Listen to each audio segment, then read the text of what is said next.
हा विषय पाहणार आहोत. आणि या विषयामध्ये आज आपण विराम चिन्हे हे प्रकरण आज आपण अभ्यासणार आहोत.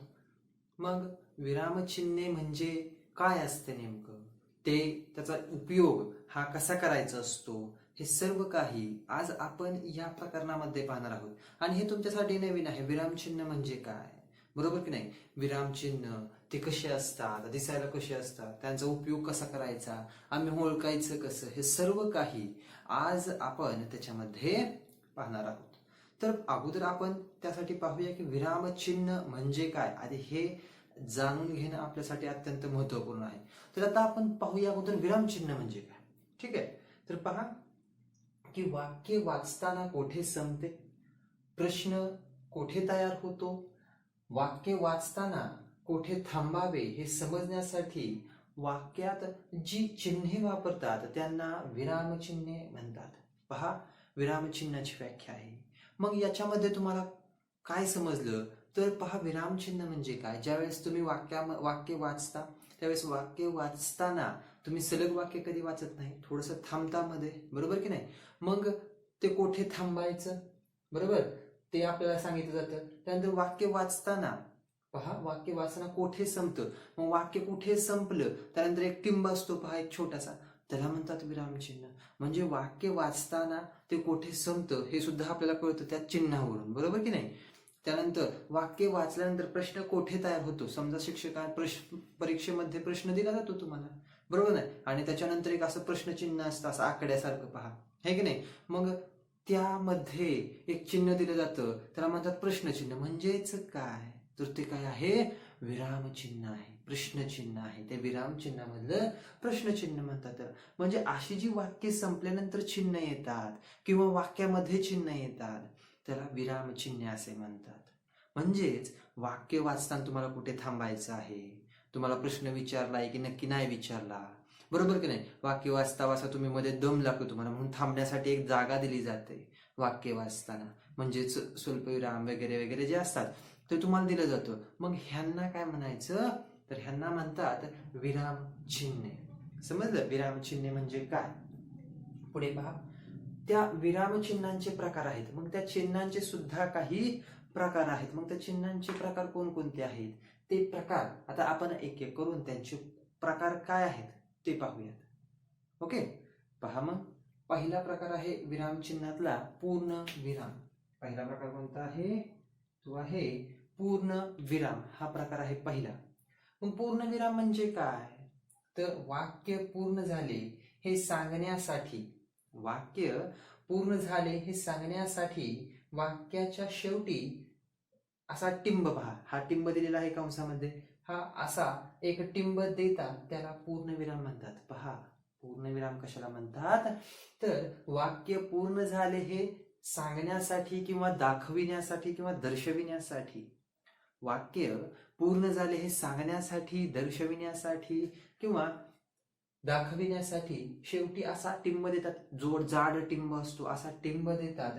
त्या टिंबाला काय म्हणतात तर त्या टिंबाला पूर्णविराम असे म्हणतात. समजलं पूर्णविराम म्हणजे काय? Very good. मग आता त्याची काही उदाहरणं आपण घेतलेली आहेत पूर्णविरामची. मग त्या उदाहरणावरून तुम्हाला समजेल की नेमका पूर्णविराम कसा येतो आणि तो ओळखायचा कशा पद्धतीने असतो. ठीक आहे, पहा, मग पूर्णविराम उदाहरणार्थ आहे. पूर्णविराम मधली उदाहरणं पाहतोय आपण आता या ठिकाणी. पहिलं उदाहरण, मुले परत निघाली. मुले परत निघाली असं वाक्य आहे. आणि इथे पहा, हा टिंब दिलेला आहे जाड. अजून मी जाड करतो त्याला. ठीक आहे, दिसला का तुम्हाला आता? तर हा टिंब दिलेला आहे. वाक्य संपल्यानंतर खालच्या बाजूला असतो असा टिंब. समजलं, वरच्या बाजूला नसतो, खालच्या बाजूला असतो. म्हणजे मुले परत निघाली.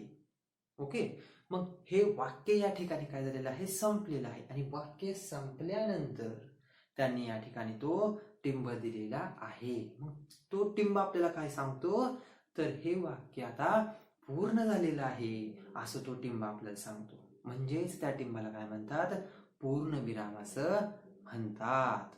ठीक आहे, मग दुसरं उदाहरण पहा काय आहे, आई एकदम चकित झाली. दुसरं उदाहरण काय आहे, आई एकदम चकित झाली. दुसरं वाक्य आहे. मग पहा की आई एकदम चकित झाली. वाक्य संपल्यानंतर पुन्हा एकदा या ठिकाणी जो टिंब दिलेला आहे जाडसर, मी त्याला अजून जाड करतो पहा. आणि हा टिंब बरोबर वाक्य संपल्यानंतर या ठिकाणी दिलेला आहे. बरोबर. मग आई एकदम चकित झाली. हे वाक्य संपल्यानंतर हा टिंब दिलेला आहे वाक्याच्या शेवटी. म्हणजे जर हा टिंब ज्या ठिकाणी येत असेल वाक्यामध्ये, असं समजायचं की त्या ठिकाणी ते वाक्य काय झालेलं आहे, पूर्ण झालेलं आहे आणि वाक्य त्या ठिकाणी संपलेलं आहे. समजलं. म्हणून ह्या टिंबाला काय म्हणतात, पूर्णविराम म्हणतात. पूर्णविराम कशाला म्हणतात, ज्या वेळेस वाक्य संपलेलं आहे असं आपल्याला समजतं त्यावेळेस काय देतात, किंवा वाक्य पूर्ण झाले आहे हे सांगण्यासाठी हा टिंब दिला जातो. आता तिसरा प्रकार पहा. राधा शाळेत जाते. राधा शाळेत जाते हा तिसरं वाक्य आहे. आणि या ठिकाणी राधा शाळेत जाते हे वाक्य पूर्ण झालेलं आहे सांगून. वाक्य पूर्ण सांगून झाल्यामुळे या ठिकाणी त्यांनी हा टिंब दिलेला आहे, जाडसर टिंब. मी त्याला अजून जाड केला. आणि वाक्य पूर्ण झाल्यानंतर जो टिंब दिला जातो या ठिकाणी दिलेला आहे त्याला काय म्हणायचं, पूर्णविराम असं म्हणायचं त्याला. कारण की ते वाक्य आता काय झालेलं आहे, पूर्ण झालेलं आहे म्हणून. आणि वाक्य पूर्ण झालं हे दाखविण्यासाठी जो टिंब दिला जातो त्याला काय म्हणायचं, पूर्णविराम असं म्हणायचं. ठीक आहे. समजलं तुम्हाला पूर्णविराम म्हणजे काय. विरामचिन्हातला हा पहिला प्रकार आहे पूर्णविराम. वाक्य पूर्ण झाल्यानंतर पूर्ण झाल्याचे दाखविण्यासाठी हा दिला जातो पूर्णविराम. वाक्याच्या शेवटी असा टिंब दिला जातो जाड, त्याला म्हणतात पूर्णविराम. ठीक आहे. हा झाला विरामचिन्हातला पहिला प्रकार. आता आपण पाहणार आहोत विरामचिन्हातला दुसरा प्रकार, तो आहे अर्धविराम. विरामचिन्हातला दुसरा प्रकार तो काय आहे, अर्धविराम म्हणतात त्याला. मग अर्धविराम म्हणजे काय, अगोदर हे आपण जाणून घेऊया की अर्धविराम कशाला म्हणतात. सर आम्ही ते कसं ओळखायचं, वाक्यामध्ये कसं ओळखायचं आम्ही त्याला अर्धविराम म्हणतात. तर पहा, अर्धविरामाचं चिन्ह सुद्धा या ठिकाणी आहे. तर अर्धविरामाला कसं कोणतं चिन्ह आहे, तर या ठिकाणी अर्धविरामाला असं चिन्ह आहे. बरोबर. टिंब द्यायचा जाड आणि त्याखाली स्वल्प विराम काढायचा, अशी रेष ओढायची अशी. ठीक आहे. त्याला म्हणतात अर्धविराम. तर चिन्ह झालं त्याचं. आता त्याला व्याख्या काय आहे त्याची, नेमकं तो ओळखायचा कसा ते पाहूया आपण. ओके. पहा मग, दोन छोटी वाक्ये जोडताना या ठिकाणी पुन्हा एकदा ते चिन्ह घेतलेलं आहे, टिंब दिला आहे, त्याच्या खाली स्वल्पविरामासारखी रेष ओढलेली आहे. तो असे चिन्ह दिले जाते, असे चिन्ह दिले जाते, त्याला अर्धविराम म्हणतात. मग अर्धविराम कशाला म्हणतात, तर दोन वाक्ये जोडताना हा जो चिन्ह दिलेला आहे या ठिकाणी मी बोर्डवरती, हे चिन्ह दिलं जातं. त्याला काय म्हणतात, दोन वाक्य जोडताना दोन वाक्यांच्या मध्ये हे चिन्ह दिलं जातं, त्याला काय म्हणायचं, अर्धविराम म्हणतात. मग अर्धविराम कधी वापरतात, तर अर्धविराम दोन छोटी वाक्ये जोडताना अर्धविराम वापरतात, हे लक्षात ठेवायचं. ठीक आहे. मग पहा, दोन छोटी वाक्य उदाहरणार्थ आपण या ठिकाणी घेतलेलं आहे. उदाहरण काय पहा, नोकरी मिळावी म्हणून तो शहरात आला. वाक्य काय आहे, नोकरी मिळावी म्हणून तो शहरात आला. मग या ठिकाणी नोकरी मिळावी यानंतर पहा टिंब आणि त्याखाली असं रेष ओढलेली आहे स्वल्पविरामासारखी, ते चिन्ह आहे, ते अर्धविरामाचं आहे. मग नोकरी मिळावी हे एक वाक्य आहे आणि तो शहरात आला हे एक वाक्य आहे. हे दोन वाक्य जोडण्यासाठी हे जे चिन्ह वापरलेलं आहे अर्धविरामाचं. पाहिलं अर्धविरामाचं चिन्ह कसं वापरलेलं आहे, की ज्या वेळेस दोन छोटी वाक्य जोडताना आपण अर्धविरामाचं चिन्ह वापरतो. ठीक आहे. पुन्हा, चांगले गुण मिळावेत म्हणून ती खूप अभ्यास करते. मग या ठिकाणी पहा, चांगले गुण मिळावेत हे एक वाक्य आहे, ती खूप अभ्यास करते हे एक वाक्य आहे. ही दोन छोटी वाक्य जोडण्यासाठी टिंब आणि ती रेष असे एक ती जे अर्धविरामाचं जे चिन्ह वापरलेलं आहे त्याला म्हणायचं अर्धविराम. हे चिन्ह जे वापरलेलं आहे त्याला. ठीक आहे. चिन्ह लक्षात ठेवायचं कसं आहे, परीक्षेला चिन्ह सुद्धा देतात आणि विचारतात ह्याला काय म्हणतात. मग त्याला अर्धविराम असे म्हणतात, ह्याला पूर्णविराम असे म्हणतात. अशा पद्धतीनं दोन छोटी वाक्ये जोडण्यासाठी आपण कोणतं चिन्ह वापरतो, तर ते आहे अर्धविरामाचं चिन्ह. आपण दोन छोटी वाक्ये जोडण्यासाठी वापरतो. ओके. आता आपण वळूया पुढील प्रकाराकडे. विरामचिन्हातला तिसरा प्रकार आहे स्वल्प विराम. ओके. विरामचिन्हातला तिसरा प्रकार आहे स्वल्प विराम. मग पहा, स्वल्प विराम म्हणजे काय, एकाच जातीचे स्वल्पविराम म्हणजे काय पाहतोय आपण, एकाच जातीचे अनेक शब्द किंवा छोटी वाक्ये, एकाच जातीचे अनेक शब्द किंवा छोटी वाक्ये लागोपाठ आल्यास शेवटचा शब्द किंवा वाक्य सोडले तर प्रत्येकानंतर असे चिन्ह दिले जाते, त्याला स्वल्पविराम म्हणतात. पहा, स्वल्पविराम कशाला म्हणतात आणि ते कधी वापरायचं हे सुद्धा त्यांनी या ठिकाणी सांगितलेलं आहे. ज्या वेळेस एकाच जाती शब्द येतात, म्हणजेच काय, एकाच जातीचे म्हणजे समजा आपण धान्य घेतलं तर गहू, ज्वारी, बाजरी हे धान्य झालं. किंवा आई आपल्याला सांगते की जा बाजारातून भाज्या घेऊन ये, मग कोथिंबीर असेल, मेथी असेल, पालक असेल, है की नाही. मग आपण काय म्हणणार, मेथी, कोथिंबीर, पालक आणि शेपू. मग शेवटी आपण शब्दाला आणि लावतो, तिथे स्वल्पविराम येत नाही. म्हणजेच पहा की एकाच जातीचे अनेक शब्द जर एकत्र आले त्यावेळेस आपण स्वल्पविराम वापरतो, किंवा एकाच जातीची छोटी वाक्ये जर आली त्यावेळेस आपण स्वल्पविराम वापरतो. आणि शेवटच्या अक्षर असेल किंवा शेवटचं वाक्य असेल ते सोडून आपण स्वल्पविराम बाकी सगळीकडे वापरतो. परंतु शेवटच्या अक्षरानंतर, शेवटच्या वाक्यानंतर, शेवटच्या शब्दानंतर आपण स्वल्पविराम वापरत नाही, तो सोडून आपण त्या ठिकाणी स्वल्पविराम वापरायचे आहेत. हे महत्वाचं आहे या ठिकाणी. जसं म्हणजे स्वल्पविराम कसा असतो, म्हणजे स्वल्पविराम पहा असा असतो, त्याचं चिन्ह हे दिलेलं आहे या ठिकाणी, चिन्ह आहे स्वल्पविरामाचं. ओके, मग पहा उदाहरणार्थ दिलेलं आहे. पहिलं उदाहरण आहे, तांदूळ, गहू, ज्वारी, बाजरी ही तृणधान्य आहेत. तांदूळ, गहू, ज्वारी, बाजरी ही तृणधान्ये आहेत. मग पहा, तांदूळ आहे, गहू आहे, ज्वारी आहे, बाजरी आहे, 4 ही तृणधान्ये, धान्यांची नाव आहे 4, तांदूळ, गहू, ज्वारी, बाजरी. मग या ठिकाणी पहा स्वल्पविराम कधी कधी आलेला आहे, तर तांदूळ नंतर स्वल्पविराम आलेला आहे, गव्हानंतर स्वल्पविराम आलेला आहे, ज्वारी नंतर आला आहे, पण बाजरी नंतर आलाय का, नाही.